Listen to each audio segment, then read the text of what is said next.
What up, and welcome to the Roundtable. I am your host, Brad Wakai, alongside my co-host, Tyson Gentry. What is going on today, brother? Last time I saw you, the Eagles didn't have AJ Brown yet. Huge draft day for the Eagles, man. I mean, we were pumped up. It was a good draft day for a couple of teams, but I'll just say that some of those teams needed everything, so it looks a little better on the report card. That's true. That is true. Jets had a good draft. Giants had a good draft. I think the Chiefs had a good draft. But like you said, we got a legit number one receiver in AJ Brown for a first round pick who knows is going to pan out. Plus, next year's draft, Eagles have a lot of first round picks then as well. So, big time win for the Eagles in the draft. If you haven't heard our draft pod, it may be a little, it probably is too late since we went pretty in depth on the actual draft. But, we'll have some more analysis as the NFL season creeps around the corner. But, Tyson, we got a big NBA pod today. We're right into the thick of the playoffs. It's been fantastic. We say it every time we talk basketball, like these games have been awesome. I mean, these series have been great. And we're going to dive in deep on each of these because we just got done watching a masterclass fourth quarter performance by your Phoenix Suns and by Chris Paul, the point god. Your boy. My boy. Your boy. I mean, I really don't know what to say about it because he just does this. This is just in the fourth quarter, Chris Paul gets the ball, plays at the pace he wants. He's slowing it down, but he's also, as soon as he crosses half court with that 16 seconds, he might cross somebody up and get to the hole. He's unbelievable. To be hunting Luka Doncic over and over and over and over again, and just playing with your food like that's a mental message I think that Chris Paul was trying to send to the Dallas Mavericks. Absolutely. And let's dive into that series because we just got done with it. I think a lot of people coming in, especially with the question marks around Booker with this hamstring, what the Mavericks did to the Jazz, really dismantling them, picking them apart matchup wise. A lot of people, I think, were like, "Well, the Suns could be the Suns could be in trouble here. The Mavs could be sneaky." You and I have been hammering the Suns nail, I guess, for a long time. Just talking about how good this team is, how deep they are, and it was on full display tonight. DeAndre Ayton got in foul trouble early. DeAndre Ayton didn't have a big game tonight at all. You know what? It didn't matter. JaVale McGee comes off the bench, gives you effort, energy, really good passes, good defense, rim protection. He gets in foul trouble. This could be an issue. No, you have Bismack Biyombo coming off the bench who was just as effective as the previous two. This team is deep. Booker went out. Little trouble here. The Pelicans, Cam Johnson steps up. Mikal Bridges steps up. Jay Crowder, not in that series, but early in this series, has stepped up.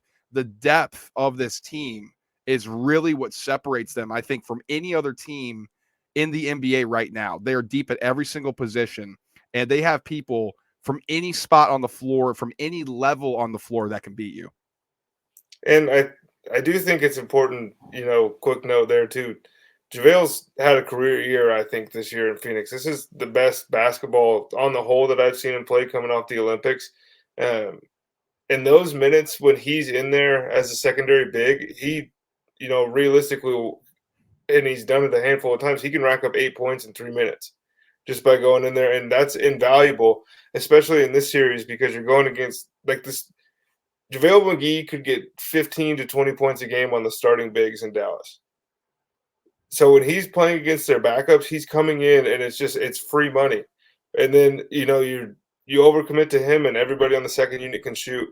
And I know that there was some love for the way that Dallas dispatched Utah, but this game might go more than 5, but there's in my head right now with the way things are constructed, there's just nothing Dallas can do. They don't play good enough defense. Jalen Brunson, it's harder to get 40 points in these playoffs when you're not going around Donovan Mitchell 15 to 25 times a night. Yeah, absolutely. And to your point, the Mavs have been a much improved defensive team this season under Jason Kidd. Actually been pretty stifling. I think they were went under a lot of the point total in a lot of the regular season games. The issue is, like you said, it's matchup wise. The Suns have a clear advantage on the interior. And Jason Kidd said it before. the series started. We can't just go small because Ayton isn't like Rudy Gobert and Hassan Whiteside. They can punish you on the inside. It's like, but you also forget about JaVale McGee, who can score doing that. He can also pass and get back cuts going to the rim, something that Rudy and Hassan Whiteside can't do. It's really tough. And the Suns have shot over 60% in both games this series. I think on the road that'll come down, but the Suns have shot over 50% in each game of the playoffs. Like, there is not a drop off between this Suns team on the road and at home. And yeah, they dropped a couple against the Pelicans. That was without Devin Booker, and that's with the Pelicans playing with house money and really kind of figured out that defense, I think, better than we've seen in a long time against the Suns, besides maybe the Bucks in the finals last year. It's going to be really tough for the Mavs. And I know Luka's unbelievable, and there's not really anything you can do to slow him down. I mean, he's going to get his. We know that. But it's about slowing down the others, as Shaq says. Like, Brunson and Dinwiddie have played horrible this series. That's not an accident. That's what the Suns do. Luka's going to get his, mitigate and slow down the rest of them. Bertans will hit some threes. Maxi Kleber hit some threes. But as long as you don't let them go nuclear, it's going to be a quick series, and the Suns are going to make light work of this. Luka has to stop turning the ball over. I mean, this is what he does. He's one of the most turnover-prone guys in the NBA. That's just a function of him having the ball. Probably the most in the NBA. I don't have the stat in front of me, but this dude has the ball in his hands all the time. But you know, he leaves his feet so much to make cross-court passes, and sometimes guys just aren't there. And it's 2 games in a row where Phoenix has been able to get out to 9-0 leads on Dallas because Luka has thrown the ball away within the first couple of possessions both times, leading to threes. Like, we sing this guy's praises a lot, and I said last year I thought he was going to be the best player in the NBA within 2 years. But if he doesn't clean those things up, and he's got to become an average defender, because there are a couple guys in the NBA that can drop 40 points in playoff games and it doesn't matter. And there has to be we're giving him the pass. Like, this is what happened to Dirk because he's in Dallas, but we don't actually know. Like, I'm pretty sure Luka Doncic affects winning, but I don't know how much. Like, when he's having 50, he had 40, 12, and 8 or whatever. And the game wasn't close. I know they lost by 7 in game 1, but until the fourth quarter, the game wasn't close. Like, there has to be something that Dallas can do this offseason, and I hate to look ahead on them. I do think this one is going to be over, but like, they're better post-trade deadline, but they're missing, a true number 2 and somebody to play some fucking defense. Yeah, that's the thing. I mean, they were great team defense this year. If you look at how they attacked the opposing offenses, they were much improved. And I think that's the thing we always said with Dallas. They're great offensively. They were so efficient offensively each and every year under Rick Carlisle. The thing that was missing with Dallas was their defense. And Jason Kidd comes in, offense is still efficient, the defense improves, but it's different from regular season to the playoffs. We say all the time, Tyson, and we try to talk ourselves into things being different, and it's never is, because this is a 4-game series, a best of 4. I'm sorry, you have to win 4, best of 7. You're going to be seeing teams repetitively. That means you're going to get used to their defense. You're going to know how to attack it. You know what their offense is going to do. Like, it just becomes repetitive, and the best players are going to overcome that, and the best team's going to overcome that the majority of the time. When you have weaknesses all across Dallas's defense, Luka is, like you said, getting hunted on every single switch. Jalen Brunson, I think he's a pretty solid defender, but he's undersized. Then you have Bullock out there, who's not a good defender. Cleveland's not a good defender. I mean, but that's the thing. Like, you need these guys to spread the floor for Luka, but it's like on the other side, they're going to go down and shoot 60%, especially a team like the Suns, because you don't really have, like you said, somebody who can play fucking defense. I mean, every great team defense that we talk about over time has at least one great individual defender. Right. And so I don't give a damn if you have, a great team defense if you don't have anybody who individually can lock somebody up. And in a series where you're playing, I mean, I think, and I'm pretty sure you agree, that the best closers in the NBA as a team, but also just Chris Paul and Devin Booker. Like, you have to guard those two guys every fourth quarter. And Dallas doesn't have one guy to guard either one of those two, let alone two. And that's how Milwaukee was able to win the series. Chris Middleton, Giannis, and Drew Holiday kind of took turns shutting those guys down in the fourth quarter. And that's the only way, I think, to beat this Phoenix team, because CP3 and D-Book combined for 17 in the first half, maybe less than that. Yeah, 8 and 9. And they won the game by 20.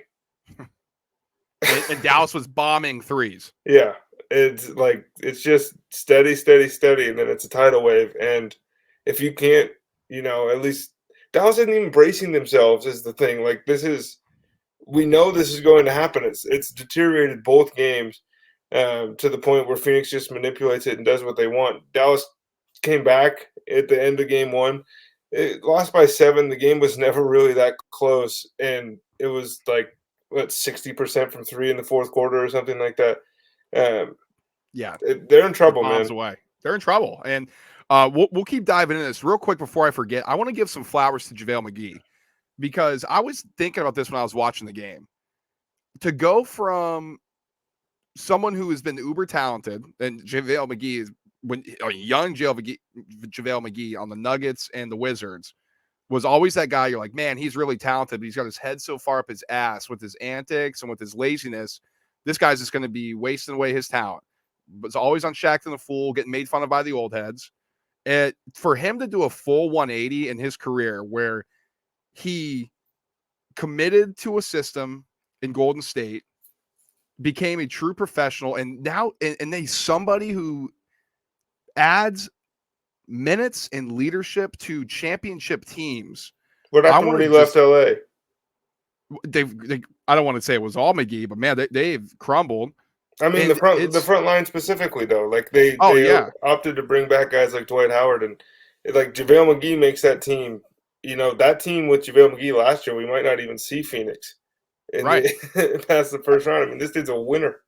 Exactly, and for him to do that 180, I just want to commend JaVale McGee, man, because players out there, if you're like a young kid and you're listening to this or something, like, these are the little things. Not everybody's Devin Booker, not everybody's Chris Paul, that type of level. If you want to stay in this league, be somebody who can stick, that is a blueprint that you can follow. Just work hard, be a good leader, and JaVale McGee's become a really good teammate.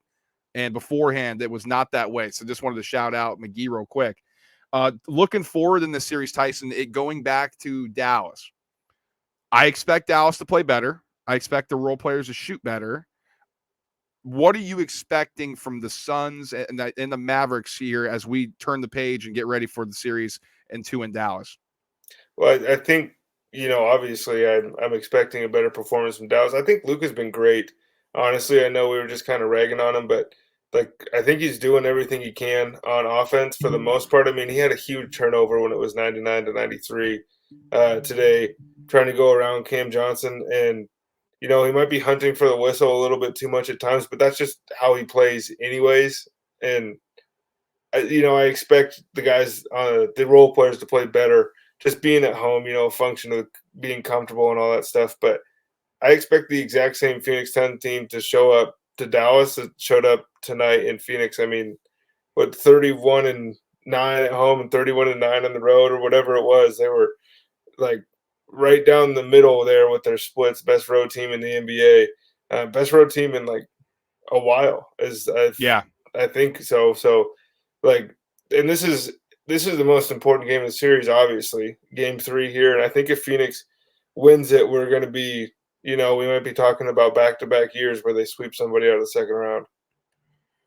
And I want to give this this point before we move on to the next series, but Phoenix will open the 6.5, 7-point favorites in both games at home against the Mavs. Now, when you flip the page, obviously the home court of Dallas is gonna change the odds a little bit. But if you look right now, Phoenix is a 1-point favorite on the road here. I still think that's even too short. We're talking about an elite road team here in the Suns and somebody who has a clear matchup advantage. I think if you split even one game here, I think if you go Suns -1, obviously you're paying a little bit back on the juice. I don't think that's terribly terribly bad, especially if you team it up with some sort of player prop, whether it's Booker, Paul, or an Ayton prop, and you can get some plus money on this thing. I mean, I think -1 is even too short. Now, obviously, you can't go. The books can't give you -3. They're gonna hound and hammer the Mavs, but I'm just looking forward, looking ahead on that.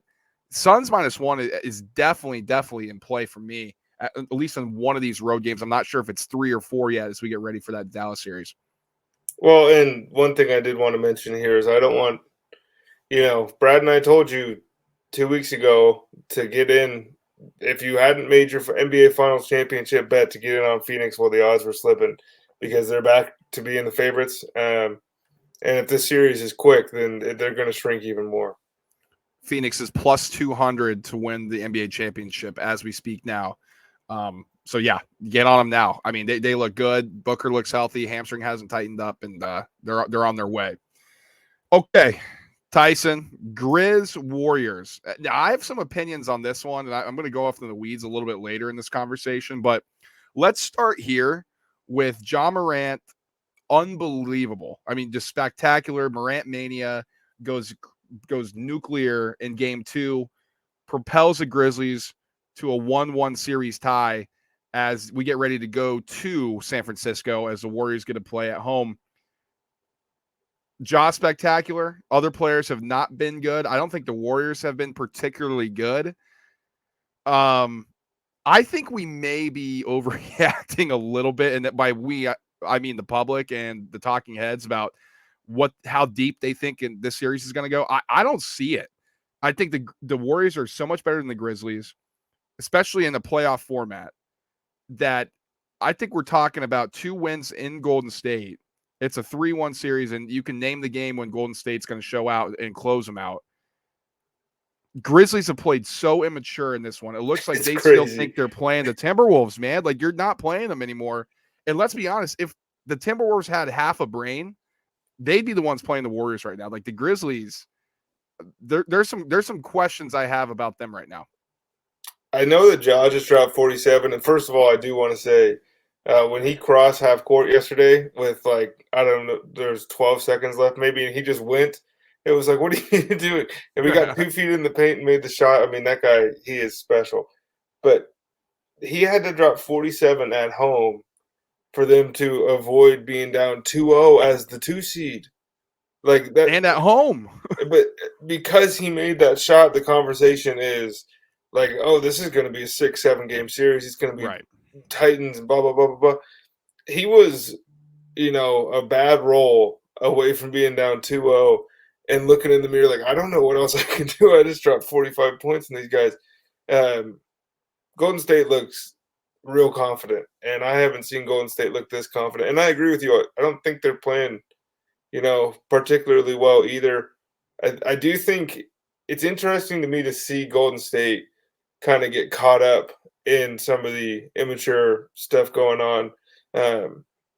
I don't think like that lost, like the Draymond stuff is ridiculous to me. I don't really understand some of the things that have gone against him so far this series. Yeah. But like he had, like they've been here before. They have to know, how these situations are going to play out.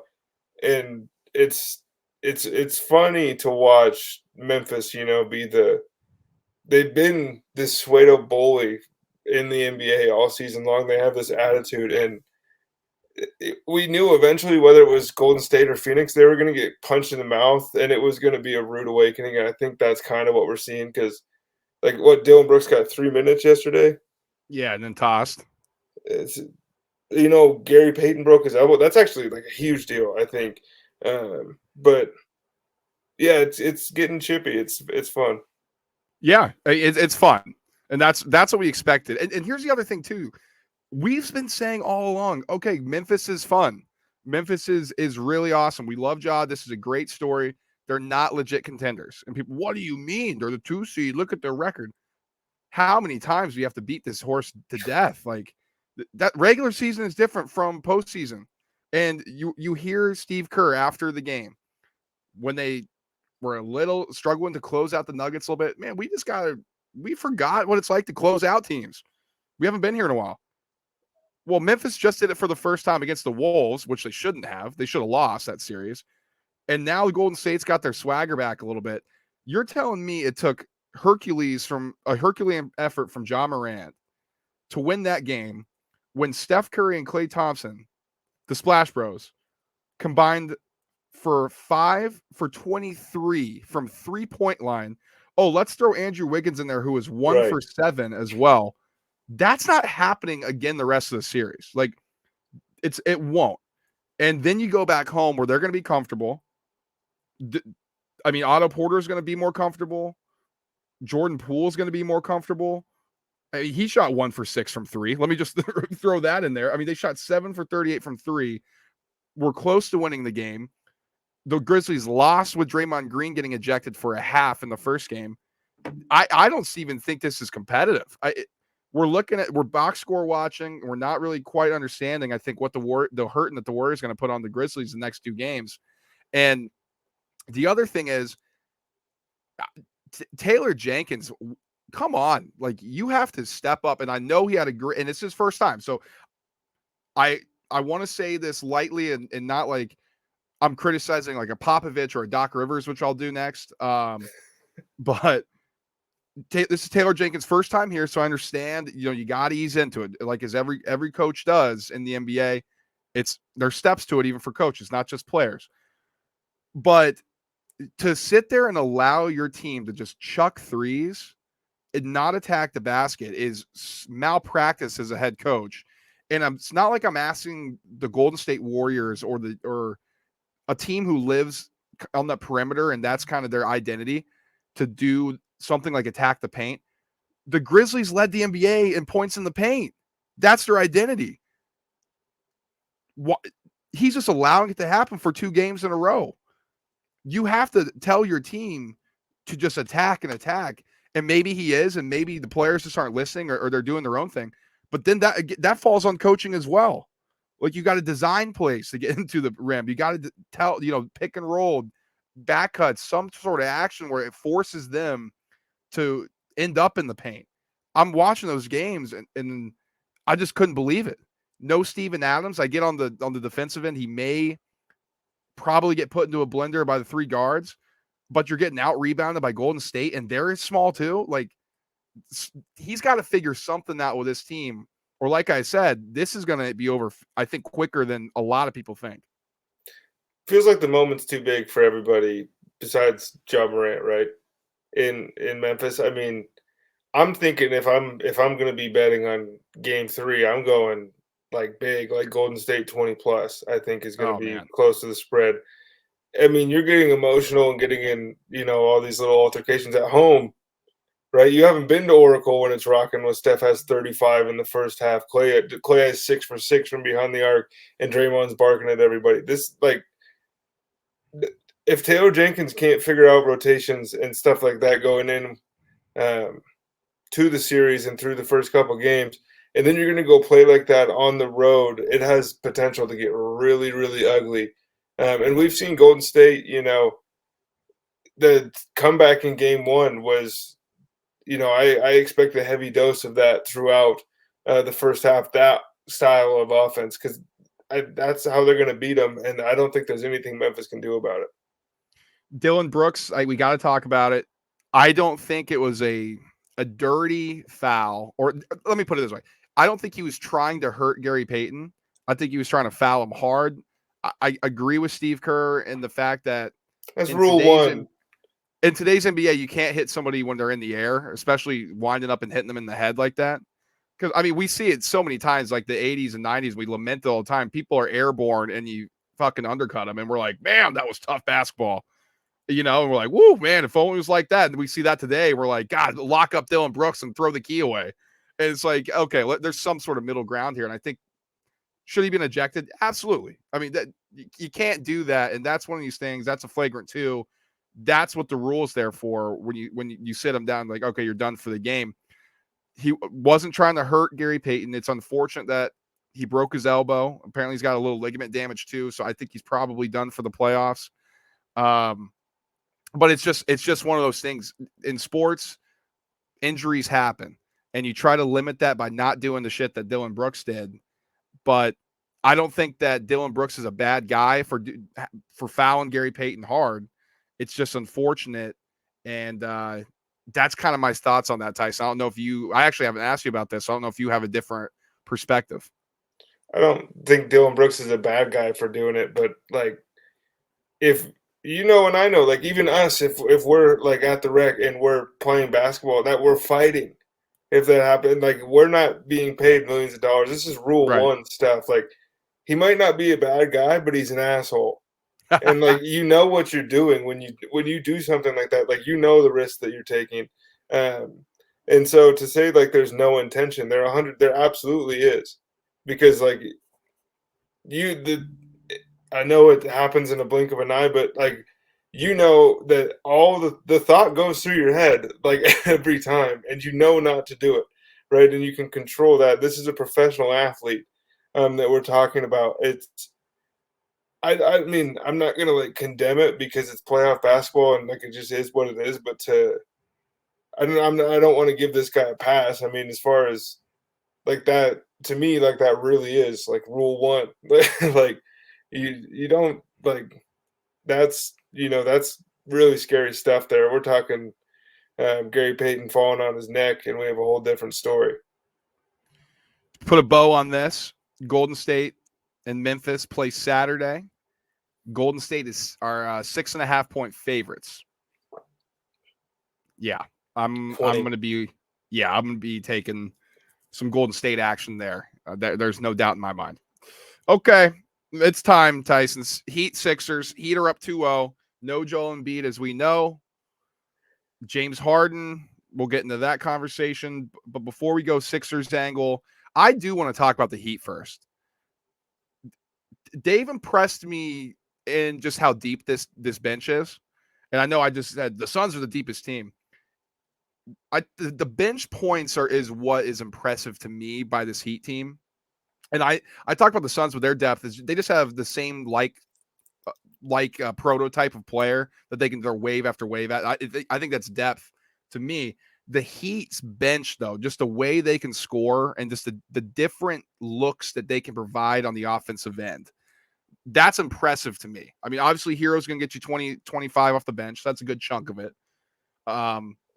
But Duncan Robinson's played 2 minutes in this series, and that was in garbage time. I mean, Dwayne Dedman's been really good on defense. Plus, you're throwing him oops. Caleb Martin's been awesome.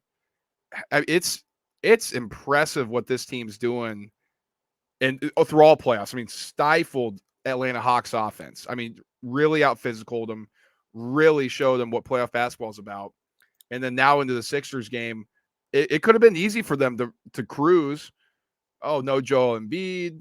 This is fine. We'll kind of cakewalk. No, we're going to come in. We're going to put our throat on your neck, and we're going to take a 2-0 series lead like we should.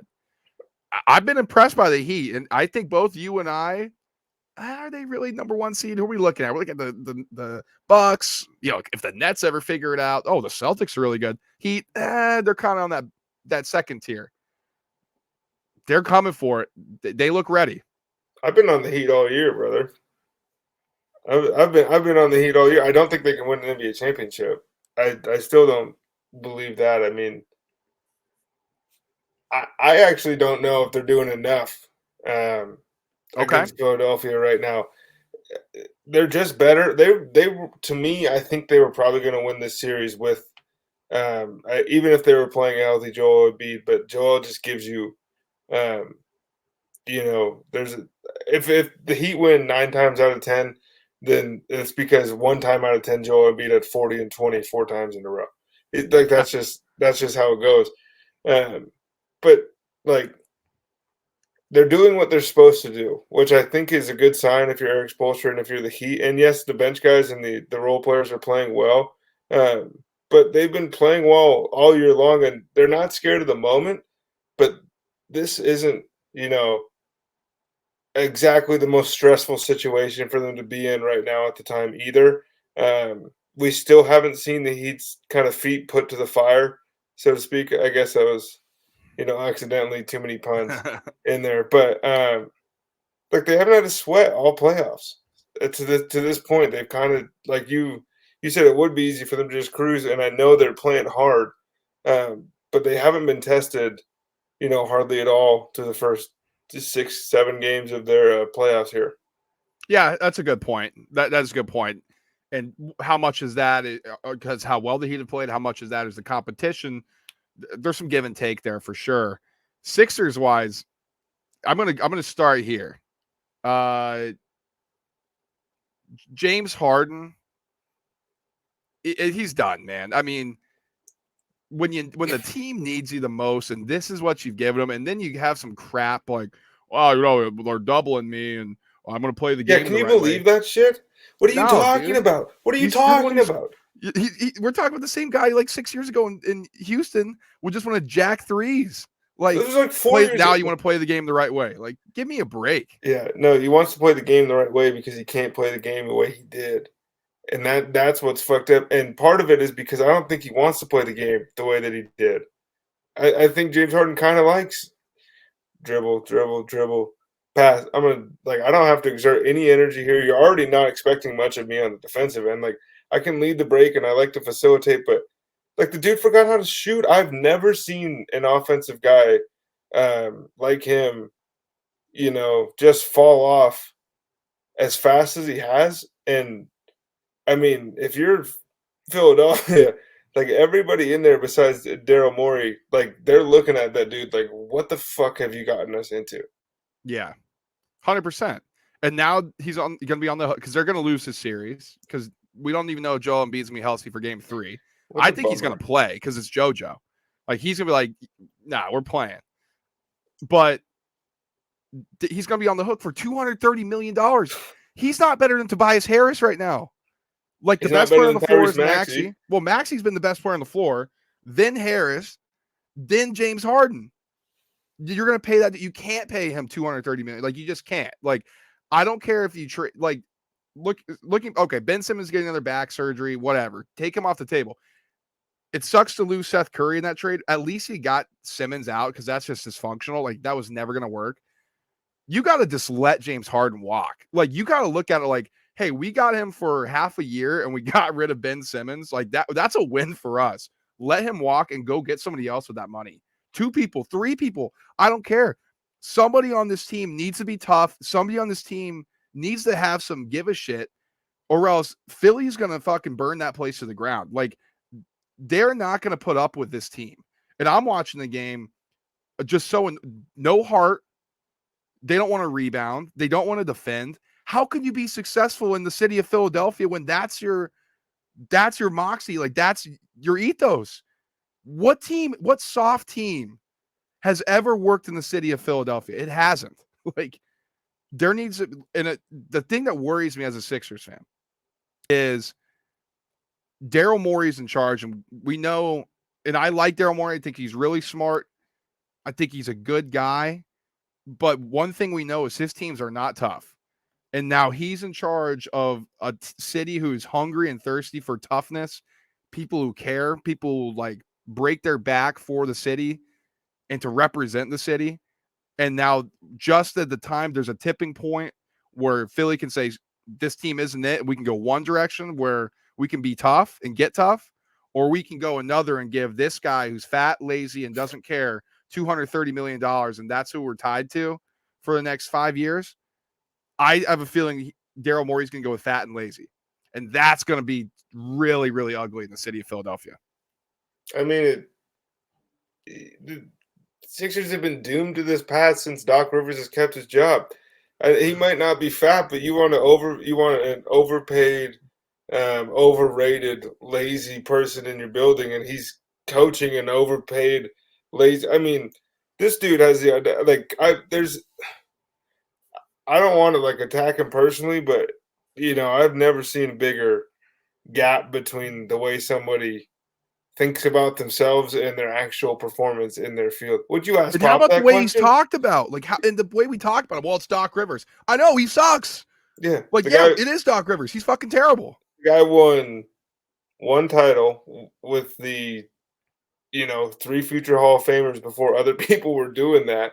And Rajon Rondo was like all time that year. He only won 1 with that team too. Like, what are we talking about? coasted, and then at every single opportunity, he's fucked it up, and then blamed his team or his players or his management, and then he gets a new job, and then he fucks it up, and then he blames his players and his team or his management, and then guess what? If Philly actually has the balls to say you're done here, he's gonna go coach the Lakers. Of course. Like he's gonna, Because that's a dysfunctional team. Jeez. I mean, them and Doc Rivers, opposites like attract. Maybe they'll actually do something because they're both dysfunctional. Or they stay away from each other. If they fire Doc Rivers, pay Quinn Snyder like $30 million a year. I don't care. Quinn Snyder is such an upgrade over Doc Rivers. Oh God, I can't handle it. And you know what, DeAndre Jordan, I get it. You need size, but we're gonna keep playing on whether you like it or not. Like, what do you do? What the hell? How has Blake Griffin, Chris Paul, Ray Allen, all these, like, you run down the list of all of his teams, and these are the guys that Doc hates. But somehow, this guy has been the one to make it through. DeAndre Jordan's the guy that makes it through the entire, Doc Rivers thing. This is the guy he can't quit. He's coached all these great teams. Yeah, we know the DJ minutes aren't working, but like they are what they are. Yeah. Jeez, it's just such a disaster. See if Joel Embiid plays game 3. I mean, that's going to be a difference because back to like legit basketball analysis, what they're getting killed on is offensive rebounding and interior size. And it's not like the Heat are big. Like Bam Adebayo is an undersized big. Joel Embiid would be eating in this series. Like that's what I think. Like a lot of people, the Heat, even if JoJo, like you just said, I think this would be a very competitive series. Like I'm watching it. The Heat are small, and I think that's where they may run into some issues down the line. Like their guards they have pretty big wings, and Butler and Strus is taller. But Adebayo's undersized, and yeah, he's a worker, and that's how he gets his rebounds. But just sheer size, not like Joel Embiid when he's 7'1" and a monster. Nobody's like Joel Embiid. No, but that like profile of an athlete, and that's where I think the Sixers, of course, they're lacking. Anytime you lack like an MVP, or I think should be the MVP. I mean, we clearly see how the impact he has in his team. Jeez, but I at least want him to, if he's healthy enough. Obviously, I don't want him to be like, "Hey, get out there, guy. Your eyeball's falling out with your fractured orbital bone." But if he's healthy enough and he's cleared to go, I'm intrigued to see at least what they look like, because putting him back into the mix, maybe it changes everything. Okay, now Harden can do a little bit more because he's at the point in his career right now, James Harden. He's not the number 1 guy. Hell, he's not even the number 2 guy right now. But as a Sixers fan, this is just deflating. Everybody's picking against them in the Raptors series. We didn't think so because nobody could stop JoJo. Looks like they're going to have to go to a game 7 after being up 3-0. Everybody's picking the Raptors. They finally show up on the road, dominate. Oh, and Joel Embiid breaks his face, and he's missing 2 games or missing the series maybe. Like, here we go again, Sixers fans. That Siakam broke his orbital, and then like 3 days later, JoJo's applying to become a French citizen. Like he doesn't want to play on the national team with them anymore. There's no way that's the reason why, but Joel Embiid has given us plenty of evidence if he might be petty enough to do something. That's true. That is true. Series-wise, they resumed action Friday. Miami Heat are a 1-point favorite on the road. I think there may be some Joel Embiid cooked into that, but also the Heat were 8-point favorites at home. Like, how much can you really make them a favorite on the road? Are they really like that much better on a neutral? Are they really that much better?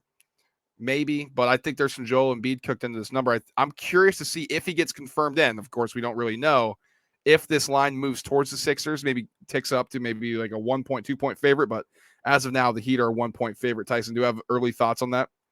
I think that if Embiid plays, I'm going to be hammering Embiid props because I know that if Embiid plays, he's going to play a lot. And he's going to play well.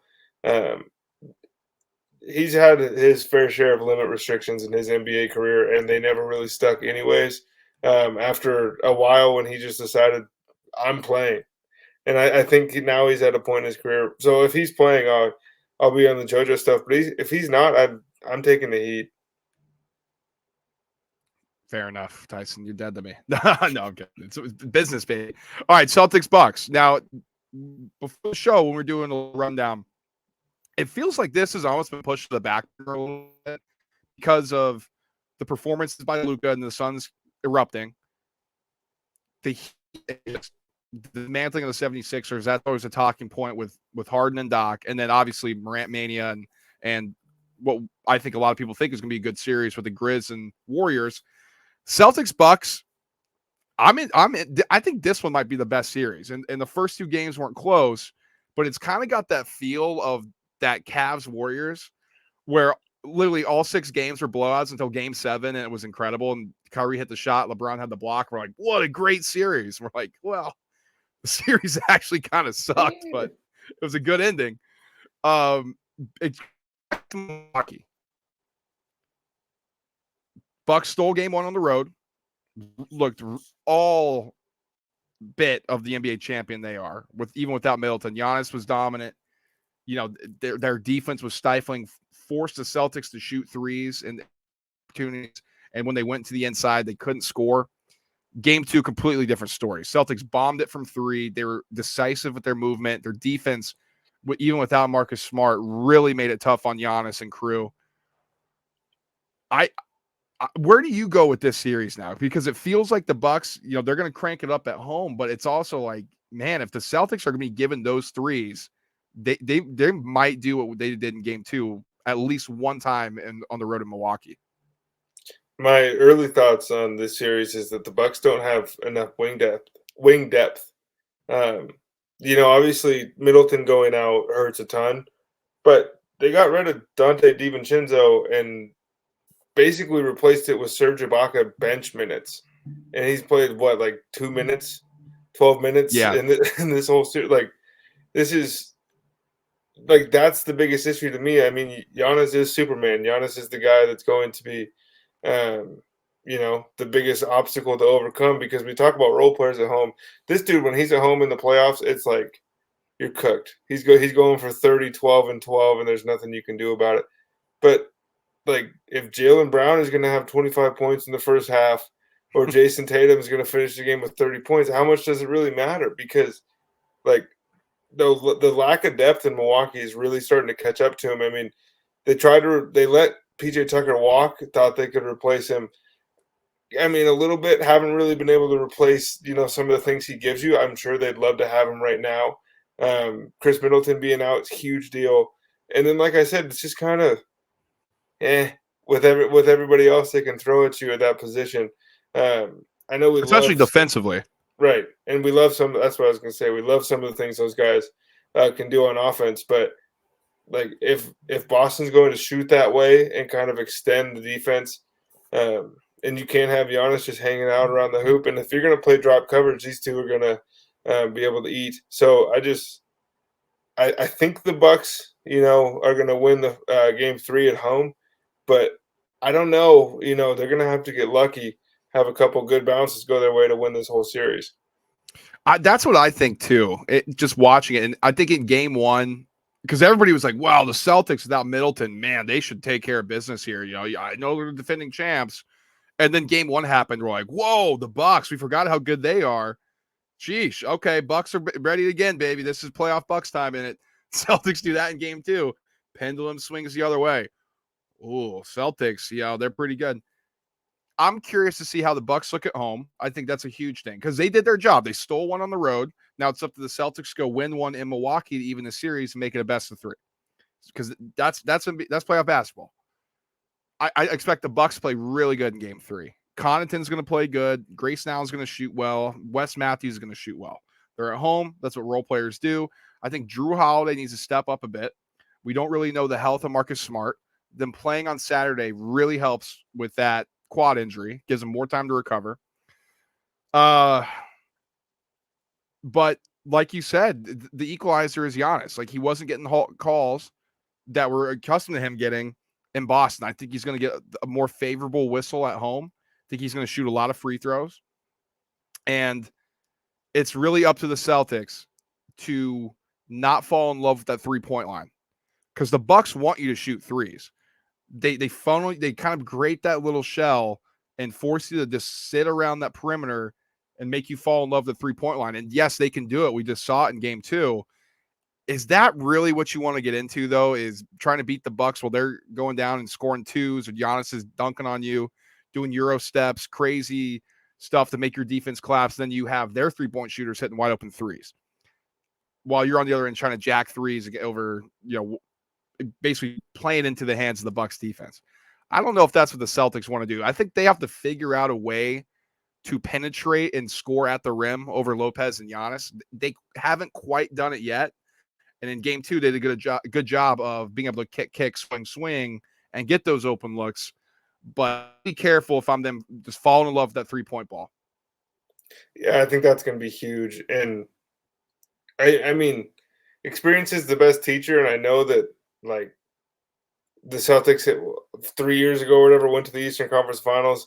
Not the same guys anymore. Anyways, I hate that that's become the narrative. It's like right. A couple of these dudes were on the team, but like that was a lifetime ago in the NBA. Like that experience, I'm sure, is helping, but it's not as big of a deal as people are making it out to be. I don't think. But what is a big deal is the fact that the Bucks are the defending NBA champions, and now they're kind of cornered here. And that's why I'm expecting a big Giannis game. And on the 3-point discussion there, if the Celtics are making early in the game, that forces the Bucks to play completely different style of basketball than the way they would want to play, trying to play catch up a little bit. But I don't think Boston's going to shoot that way again, especially on the road in Milwaukee. But there's a chance they string another one together here, and we're having a whole different discussion. And going back to the earlier discussion and criticism I had of Taylor Jenkins, it's like this is Emeka Udoka's first time too.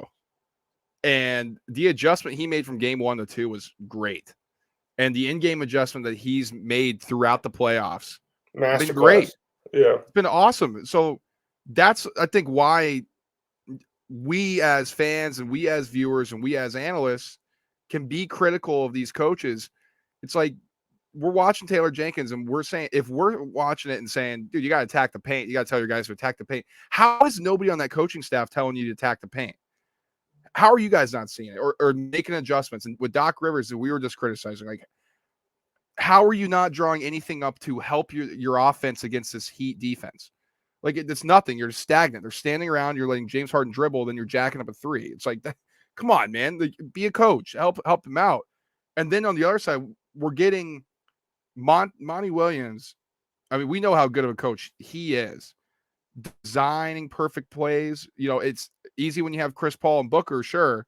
But everything's in rhythm. Everything's off a catch and off a rotations are screen. good. Rotations are great.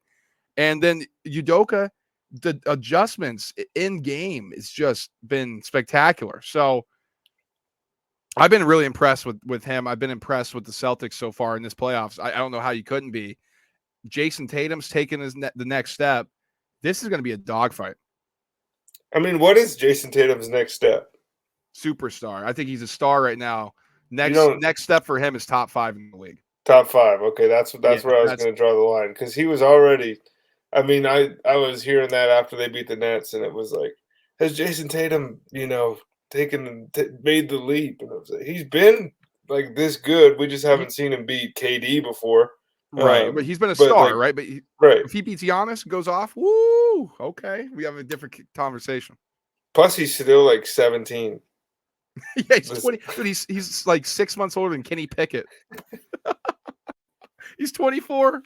Yeah, he's 24 years old. It's unbelievable. Feels like he's in the league like 9 years. I know. It's so nuts. He dunked on LeBron when he was in middle school.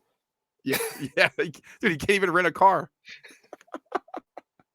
He's on his parents' insurance. Yeah, exactly. It's unbelievable, these guys, man. The age of these kids, it's crazy. Put the bow on this one. Saturday, I think this is probably the fairest line we've seen, though. The Bucks are 3-point favorites at home over the Celtics. Seems fair. 3-point bucket. I think that's about right.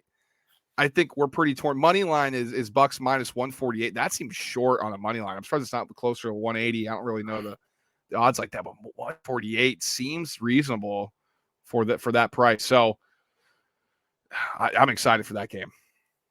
Yeah, it's going to be a good one. And hopefully, they let people watch this game this time. These games have been kind of pushed.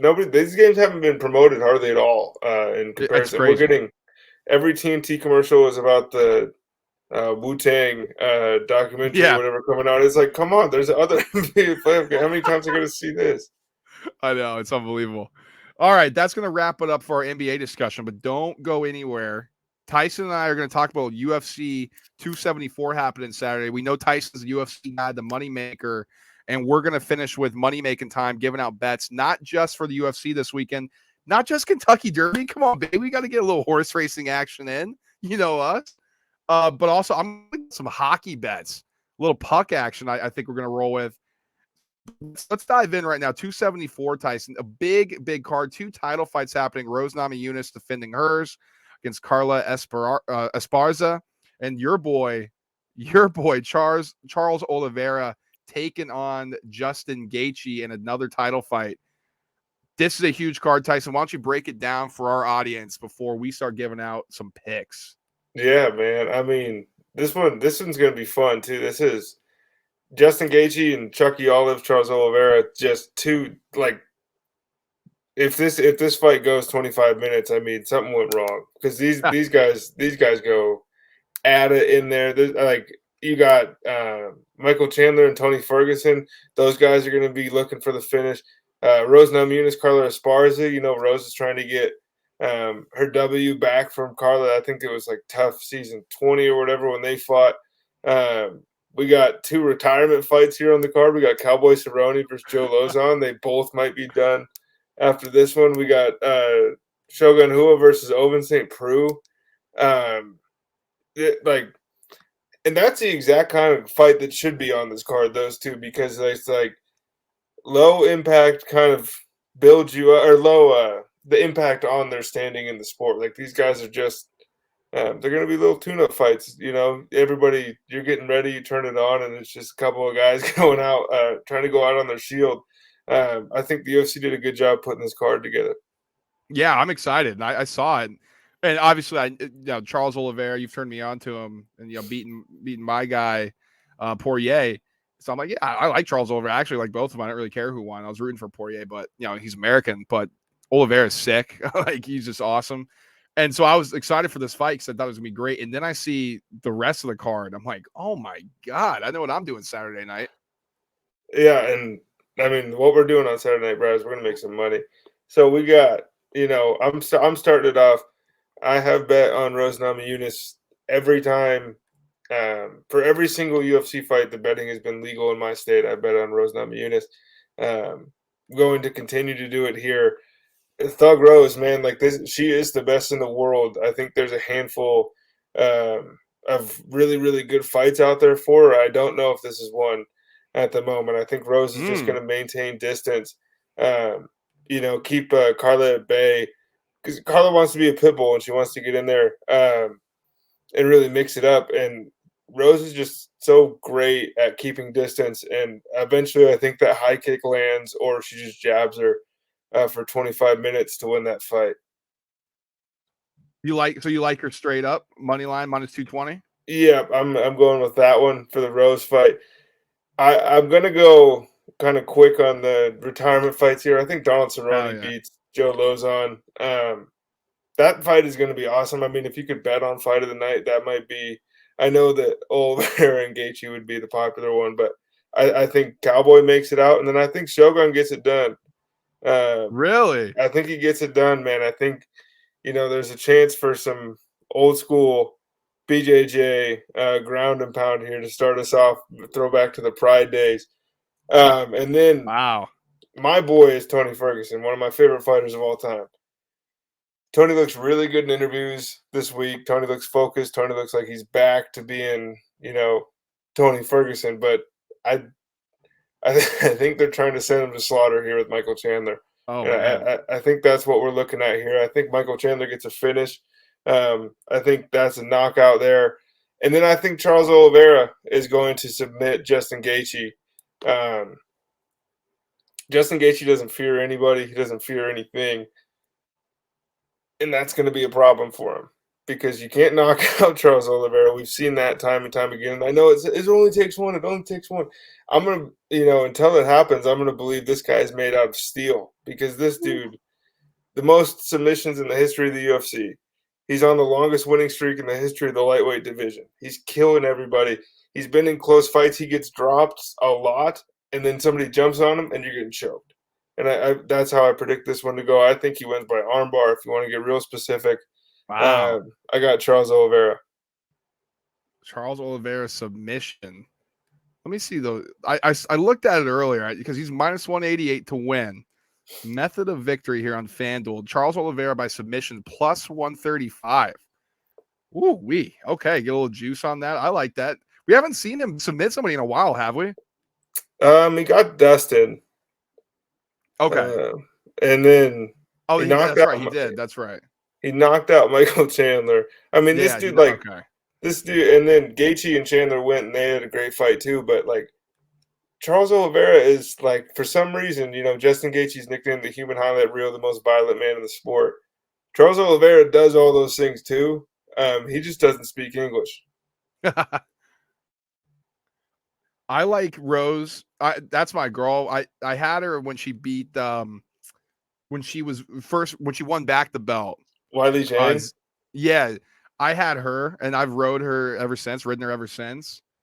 So I'm not going away from it. Minus 220. Give me Rose. I don't care. I'll lay that. She's coming for blood. I'm rocking with you with Oliveira, man. I mean, I wish that the books still kept disrespect them and we could get him at another plus money, but 188, I'll lay that. Like, I'll ride with you on that one just because I like him.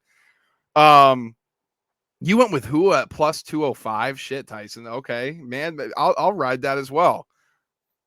And then Michael Chandler knockout. I'm gonna check that out real quick. Which is something that pains me to say. And Tony Ferguson is the most durable man in the sport, but like, he's just been taking beatings and he's had some really critical things to say of Dana White over the last couple days. Yeah, he came after him, which I think is awesome. But we've seen this time and time again. This is like BJ Penn got fed to Yair Rodriguez. Like, they give these names to people in order to, because the casual MMA fan might have probably heard of Tony Ferguson, but they might not know who Michael Chandler is yet. And the UFC is trying to build his profile still, even though he's only had high-level fights. But it's just going to be one where they could be like, well, he just beat Tony. He gets another title shot. And so it's, Dana's interesting that way. Yeah. Michael Chandler by KO plus 115. I'm going to be on that with you as well, Tyson. I'm going to be on that as well. No doubt. That's so short. All right. Hockey time. Here comes my picks. Rangers and Pens went to 3 overtimes the last game. Penguins did their job on the road, stole game 1, but they had to put in their third string goalie because their backup, cramped up or got hurt or whatever. I'm going to go Rangers minus 160. They have to win one here. I think they're disappointed that they didn't get the victory, but they got to win one at home. So they're going to come out guns blazing. I think Penguins take a little step back knowing they have one in the bag. Florida Panthers got shocked. They've been the best team in the NHL. They got shocked by the Capitals at home. Capitals won by 2. I like Panthers minus 1.5 at plus 100 to get this thing back on track. They are confident. They're ready to go. Plus, the Capitals' goaltending situation has not been great. I'm going to skip over the Avs game. I'm not laying 2.5, and I'm definitely not laying minus 430 in a hockey game. Over 6.5 is interesting, but I think after that onslaught, I don't know if I'm going to be touching that. But my final pick, Dallas Stars and Calgary Flames over 5.5. Now, what? It just ended on 1. Both teams only 1 goal between them. Yeah, that's so everybody's going to go under. I'm going to go over 5.5. Calgary can score. They're elite on power plays.